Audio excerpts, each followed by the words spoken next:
Fa notoloran'ilay trano mpamokatra sary mihetsika scope digital loka kosa ireo telo tsara vintana tamin'ny fisarihana ny tapakila azo tamin'ny fividianana ireo kapila mangirana tao anatin'ny ilay Malok'Ila 12 au Texas tao anatin'ny lanonam-pianakaviana tanteraka nanatanterahana izay fanolorana ny loko izay.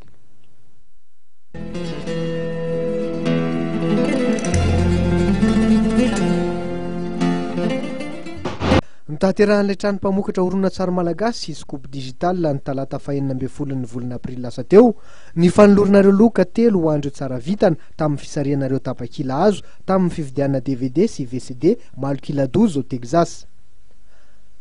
Ireto avy ireo loka telo nizaraina: ny moto nomena ny ramatoa na solonjanahary bebiny rina fividianana monina ao akazo miriotra. Ny fahita lavitra écran plat kosa dia lasa nisy andrembovony sy valimbavaka zazavavy kely vo 7 volana monja. Ny salon complet kosa dia lasa nandrematoa randria anjara manana feno soa izay mipetraka eny Ivanja.